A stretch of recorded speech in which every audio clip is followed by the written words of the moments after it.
Hello, my name is Dr. Stephen Molesky. I'm a chiropractic physician. I've been in practice for over 33 years. You're watching this video today because you're looking for information on fibromyalgia. But we take a neurometabolic approach to fibromyalgia. It's very unique, and we've treated fibromyalgia patients for years, and we get very, very excellent results. The problem with fibromyalgia is that oftentimes the patients aren't taken seriously. They're kind of shushed off to the side saying, well, you know, it's all in your head. Well, it's a wicked disease that affects millions and millions of people, and there's so much can be done for them. Very few patients do not respond to neurometabolic care. On the metabolic side, what we do is we do very thorough testing to see what's wrong with your body. The problem with fibromyalgia is that no one has found out what's wrong. There's something wrong. Your body is screaming with symptoms and is trying to express itself to say, wow, fix me, help me. Symptoms are just that. They're a symptom that something is not right in your physiology. We have the technology today where there's tests we can run to ascertain exactly what's going on in your body. We would run you through a panel of blood tests. We'd be looking at lipid panels, thyroid, your adrenal function, kidney, liver, blood values, all of it. Now patients will come in with fibromyalgia and say, wow, I've had all those tests done and they're all normal. Well, there's some truth to that, but there's also a dark side to that. What you don't know is that when you go in and have your blood tested, when they come back with the results, you're going to come back with a lab average. That lab average is based on the results that are obtained from those patients that came in the prior year to get their blood tested in that lab. And you have to ask yourself, well, who goes in and has their blood tested? Sick people. Well, you are coming back on a normal sick range.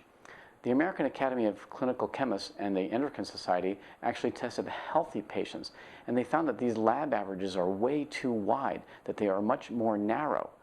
And so what we want to do is we want to look at all your lab values and put them into a functional level instead of a sick level. When you put these in functional levels, all kinds of things pop up where people were marginally low in thyroid or adrenal function was off. And all of a sudden you can see, wow, this system is not working, this system is not working. And what we would do is we would support those systems metabolically with nutrients. Like we may rub a cream into your elbow. We may have you take nutrients under the tongue, botanicals. No drugs, no surgery.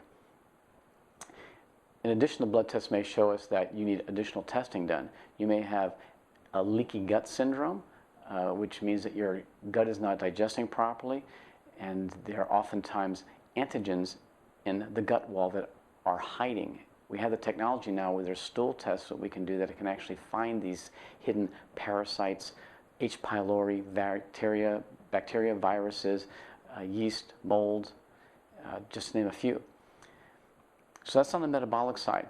On the neurological side, your nerve system is just screaming at you. And what happens with fibromyalgia is that the brain gets overworked. The constant barrage of symptoms and pain just fatigue the brain, and the brain areas get tired and worn out. And when they do that, they don't buffer the pain signals. And so what we do is we do something called functional neurology, and we'll go and we'll look at how your brain is functioning. We'll look at the left, right, up, and down of the brain. All four quadrants should be balanced. Typically what we're going to see is that, for instance, your right cerebellum may be just worn out and tired, and it's not firing or buffering any of the nerve and pain impulses coming up to the brain. What we would do is we'd want to wake up that area of the brain with something called brain-based therapy. And that may be something like putting warm water in your ear, listening to music in that ear. We use cold laser therapy in the office here, which is the subject of another talk.